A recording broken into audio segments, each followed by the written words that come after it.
Goals are major to a genuinely success-oriented person. Without them, you're just playing around. Despite everything that's been written about the importance of goal setting, very few people actually put it into practice. It's always amazed me the way the average guy puts more thought and effort into planning his 2-week vacation than he devotes to planning his life. What's he taking a vacation from? He hasn't really decided what he's trying to do in life, but for 2 weeks out of the year, he just decides he wants to do something else. And this is what he plans very carefully. The difference between a goal-directed individual and someone without goals is like the difference between a Wimbledon champion and a kid batting a tennis ball around on a court with no net. No opponent to bring out the best in him, and no way of keeping score. Challenge creates strong character, and goals represent challenge in its most positive form. Leaders have their personal goals clearly in focus, as well as the goals of the organization. In fact, one of the principal responsibilities of leadership is defining goals for the vast majority of people who aren't able to do it for themselves. If you do not have clear, specific goals for your life, you are doomed forever to work for people who do. People say, well, geez, I wish my life was better. Show me your written goals. Well, you don't have any written goals. Then don't tell me you wish your life was better, because you're lying to me and you're lying to yourself, because you really don't want to improve your life if you've been told 1,000 times you've got to have written goals and you don't have any. Just go away. I don't mean to be harsh, but I'm trying to drive a point home. There are 4 major obstacles to goal setting. Because everybody's heard about goal setting all their lives, why is it that everybody doesn't have goals? Here they are. A is the fear of rejection, of criticism. People are afraid to set goals because when they set goals as children, people rained on their parade, insulted them, made fun of them, and made them feel bad when they didn't accomplish them. So here's the key to goal setting. Don't tell anybody. When you set goals, don't tell anybody. The only people you discuss your goals with are the people who also have goals, who will encourage you with your goals and will tell you that your goals are attainable and tell you that you can do it and encourage you to believe it. Now, the second reason that people don't set goals is people don't know how. Remember I said the greatest danger that you can have is to think you know how when you don't know how at all? When I was a kid, I used to dream what it would be like to buy a ticket on a railroad train and just go someplace. I really didn't think about where I'd be going or how long it would take to get there. I just loved the idea of getting on the train and just letting it take me someplace. I guess there's still something appealing about that idea, but it's not really the way you want to live your life as a mature human being. When you grow up, you buy a ticket on a train or a plane because you want to go someplace, and you know exactly where you're going. You may have to change planes in a different city, your flight may be canceled, and you may have to switch to another flight. You may not feel like talking to the person seated next to you, but you will persist. You know where you're headed, and you're quite determined to get there. That's goal-directed behavior in its simplest form. To begin, to understand this subject of goals, we have to realize that it's the very basis of any success. It is, in fact, the very definition of success. The best definition of success I've ever been able to find goes like this. Success is the progressive realization of a worthy goal. If you think about it a moment, you'll realize just how good that definition is. Success is the progressive realization of a worthy goal. It means that any person regularly engaged in achieving something which he considers worthy of him is successful.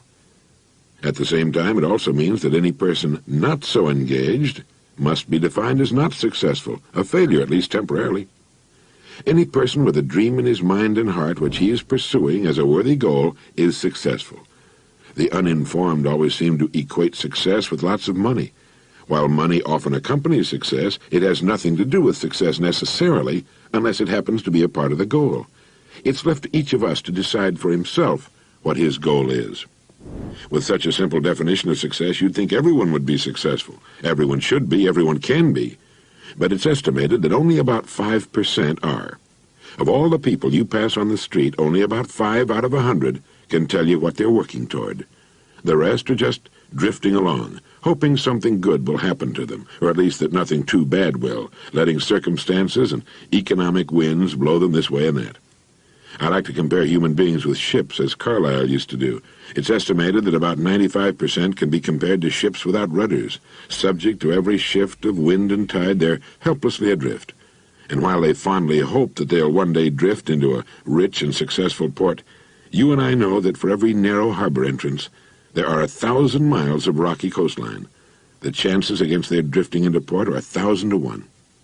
But the 5% who have taken the time and exercised the discipline to decide on a destination and to chart a course, sail straight and far across the deep oceans of life, reaching one port after another and accomplishing more in just a few years than the rest accomplish in a lifetime.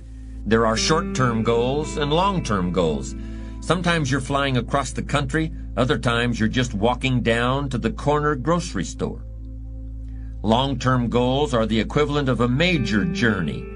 When you reach the point where you've achieved your long-term goals, your life will be fundamentally changed, and the process of getting to that point will transform you into a stronger, wiser, higher-performing person than you are now.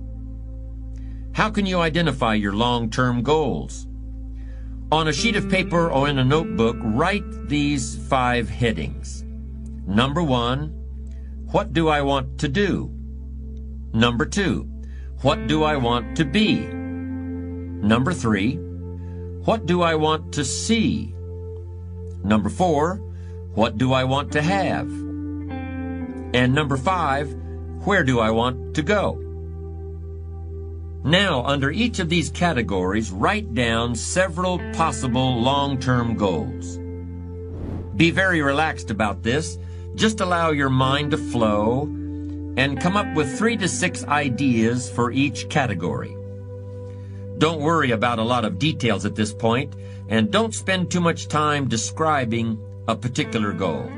You may have kept a great many desires and aspirations hidden in the back of your mind, but the opportunity to write them down will move them to the forefront of your consciousness. This is so important. 95% of the goals that you will set for yourself in life, according to the research, you will attain, as long as you persist. As long as you become unstoppable. Because if you don't stop, you must attain your goals. The primary reason why people don't attain their goals is, first of all, they don't have them, and second of all, they stop. Your persistence is your measure of your belief in yourself. And here's the most important point, is that every time you persist, your belief intensifies. When your belief intensifies, your desire intensifies. When your desire intensifies, your motivation intensifies, which makes you even more driven to persist in the attainment of your goals, which increases your self-esteem and your self-belief and your motivation and your desire, which causes you to persist even more. Remember, finally, there are no real limits on what you can accomplish except for the limits that you place on yourself. Goal setting is a very important first step, but goal achievement is a continuous, lifelong process. That's what makes it so challenging. That's also why it's so extremely rewarding to finally attain your long-term goals. With regard to immediate goals, those that require anywhere from a day to a year to achieve, I recommend creating lots of objectives that can be accomplished in a month or less. Write them down. Read what you've written at frequent intervals. Keep track of your progress. And do something often that brings you closer to realizing these very short-term objectives. That way, you'll always have something to celebrate. And now, remember to be gentle with yourself and take intentional steps towards the life you envision. You have the power to transform your dreams into a beautiful reality. Keep setting goals and embrace the journey. Always remember that you are capable of achieving greatness. Take care, stay inspired, and I'll see you in the next video.